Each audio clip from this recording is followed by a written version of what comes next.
Welcome back to Fox Recaps. Today, I'm going to explain 2 episodes from the series A Series of Unfortunate Events, released in the year 2017. The series revolves around the 3 Baudelaire children, Violet, Klaus, and Sunny. Violet is the eldest child, and she has a real knack for inventing and building unusual devices, while Klaus is the middle child and the only boy. He likes wearing glasses to make himself look more intelligent than Violet. Last but not least is Sunny, who makes up for her lack of communication skills with the size and sharpness of her 4 teeth. They lived in an enormous mansion in the heart of the city until their parents perished in a fire that also destroyed their massive home. The authorities spent months on research to find the precise cause of the Baudelaire fire, but without success. The Baudelaire children were devastated, but their parents left behind an enormous fortune and a mysterious object that rings a very faint bell. Violet will inherit the Baudelaire estate when she comes of age. Until then, they will be placed under a proper guardian as decided by the executor of the Baudelaire estate, Mr. Poe, and bankers at Malktuary Money Management. After a lot of deliberation, Mr. Poe and others choose a man named Count Olaf as the guardian of the Baudelaire children. Count Olaf is said to be the closest living relative of the family, but the children don't ever recall meeting him. Count Olaf is a self-proclaimed actor and lives in a dark and dilapidated mansion. It quickly becomes clear that he's after the children's massive inheritance. Klaus doesn't like Olaf from the get-go, especially the tattoo on his ankle, but Violet convinces him to compromise.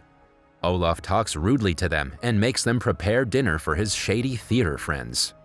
Meanwhile, it is revealed that Mr. and Mrs. Baudelaire are not dead after all, and they're in Peru. Olaf forces Violet to play the role of his wife in his play and tricks her into marrying her in front of Mr. Poe and others. However, Violet reveals that the marriage is not legal because she didn't sign the marriage certificate with her right hand. Exposed and afraid of getting arrested, Olaf and his accomplices run away. It is revealed that Olaf wasn't the closest living relative. In fact, he wasn't related to the Baudelaire family at all. Mr. Poe apologizes to the children for the mix-up and sends them to Dr. Montgomery, a longtime friend of Mr. and Mrs. Baudelaire. Enraged, Olaf kills Montgomery's assistant, Gustav, for assisting Mr. Poe in safely transporting the children. On a positive note, Dr. Montgomery lives in a luxurious villa and he welcomes the children with a freshly baked cake. Dr. Montgomery claims to have grown up with Mr. and Mrs. Baudelaire, but Violet and Klaus don't recall them ever talking about him. To prove himself, Dr. Montgomery shows them a picture of a piano and claims that he was locked inside it with Mr. and Mrs. Baudelaire. He also tells the children that he's a herpetologist and gives them a tour of his laboratory, which he calls the reptile room. The room gives off the false impression that it has been secured with a top-of-the-line security system, but in reality, it can be opened by just turning the doorknob. It contains all kinds of reptiles, including a new species of non-poisonous snake called the deadly viper, that Dr. Montgomery recently discovered and plans to present to the Herpetological Society. The room also contains an entire cabinet full of venom samples from some of the most venomous snakes known to man. Seeing the children being afraid of the animals, Dr. Montgomery tells them that a few dangerous reptiles can make them skeptical of the entire species, but if they give them a chance and get to know them well enough to tell the dangerous ones from the good, no harm will come to them from the reptile room. He promises to take them to the movies later before heading to town to run some errands. Violet and Klaus go through his books and find a blueprint of his landscaping, which makes a labyrinth. Violet notes that from the top, it looks like the tattoo on Count Olaf's ankle. Shortly afterwards, Count Olaf shows up at the villa in disguise, pretending to be Dr. Montgomery's new assistant. Violet and Klaus take no time identifying him and try to lock him out, but he forces his way into the house with a knife. Olaf also confirms Dr. Montgomery's claims about the picture on the wall, revealing that he took the picture himself.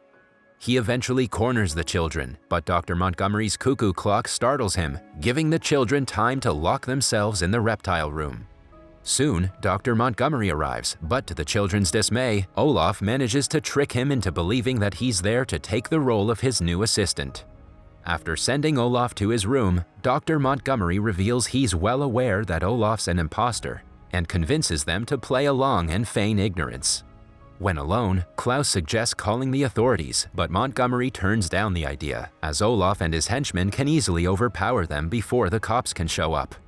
Keeping up the ruse, Dr. Montgomery invites Olaf to the movies so they can keep an eye on him and plan their next step.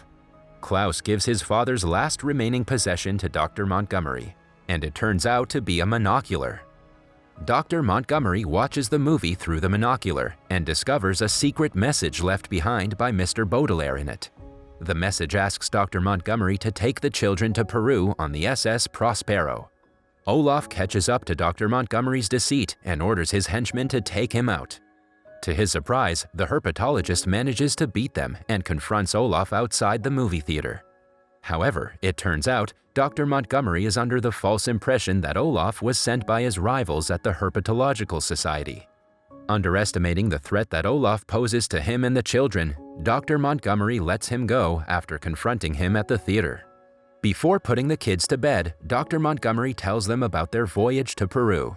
Later, he notices the door of the reptile room strangely open and ventures into it. The next day, Violet and Klaus discover the dead body of their beloved Uncle Montgomery in the reptile room. Violet blames Olaf, who arrives shortly afterwards, but he denies his involvement, pointing to the snakebite marks on Monty's cheeks. Olaf then forces Violet and her siblings into his car at knife point to drive them to catch the ship to Peru. However, before they could leave, Mr. Poe shows up.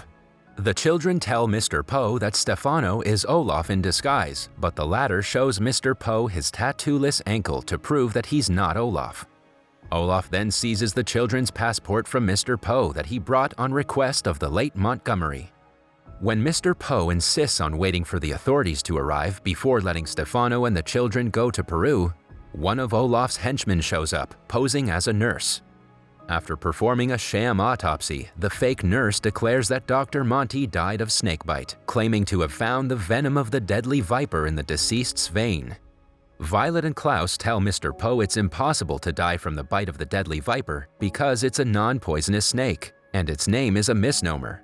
But they can't prove it because the snake is missing from its cage. Nevertheless, to keep Mr. Poe from leaving with the children, Olaf declares a sham quarantine in the name of containing the spread of the poison of the deadly viper.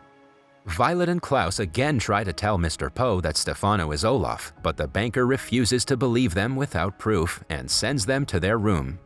As Olaf's henchmen keep Mr. Poe distracted, Olaf follows the children to their room. However, when he gets to the room, he finds it empty. It is revealed that Klaus has sneaked into the reptile room while Violet has run outside to Olaf's car with Sunny. Klaus finds the message left by his parents to Monty in his notebook, while Violet breaks into Olaf's suitcase. Soon, Olaf gets to Violet, but everyone's suddenly forced to rush to the living room when the deadly viper surrounds baby Sunny. Mr. Poe and others panic, but Klaus calmly reads Monty's note, saying the deadly viper couldn't even hurt a fly, let alone a human. Violet then brings Olaf's suitcase, which contains an empty Mamba du Mal venom sample bottle that he stole from Monty's venom sample cabinet, and a double-barrel syringe with which Olaf administered the poison into Monty's body, simulating the double puncture mark of a snake. Mr. Poe finally believes the children and asks to see Stefano's ankle again. This time, Mr. Poe wipes Stefano's ankle, revealing Olaf's infamous tattoo that had been covered by makeup. In the face of the damning evidence, Olaf reveals his identity, and he also comes clean about killing both Monty and his assistant Gustav. Mr. Poe orders the police to arrest Olaf, and he finally learns that they are actually Olaf's henchmen. Olaf and his thugs seemingly have the upper hand, until the late Monty's reptiles untie and attack them. Afraid for their lives, Olaf and his goons run into the labyrinth. However, refusing to let them get away, Klaus and Violet closely follow them while Mr. Poe calls the police. The children almost corner Olaf, but he manages to escape using a secret exit. Upset, Klaus finally shows Violet the message their parents left for Monty and laments not getting to ask their uncle about it. He also reveals that Olaf stole the monocular, using which Monty decoded Mr. and Mrs. Baudelaire's message. Next, it's revealed that the statue in the center of the labyrinth is actually Mr. Poe's assistant, Jacqueline. She apologizes for failing to help Monty and promises the children to bring Olaf to justice. Seeing a similar monocular as Monty in her possession, the children figure out that she knows what's going on around them and bombard her with questions about Peru. Jacqueline says Peru has been compromised and tells them to find their fierce and formidable Aunt Josephine instead, saying she can keep them safe and tell them everything they need to know. Jacqueline then goes after Olaf while the children return back to Mr. Poe and ask him to take them to their Aunt Josephine. Mr. Poe agrees, and on their way to Josephine's place, the children ask Mr. Poe about their secretary, and the banker reveals that he hired her on the recommendation of Mr. and Mrs. Baudelaire. Following the trail of evidence left behind by Olaf, Jacqueline tracks him in the SS Prospero. She tries to apprehend him, but he manages to escape. However, Jacqueline manages to retrieve Monty's monocular. In the final scene, Mr. and Mrs. Baudelaire try to contact Monty all the way from Peru, unaware that he is no more. That was all from the video. I hope you liked it. Subscribe for more content like this and hit the like button to help us out. Also, leave a comment if you want us to recap your favorite movie. Until next time, take care.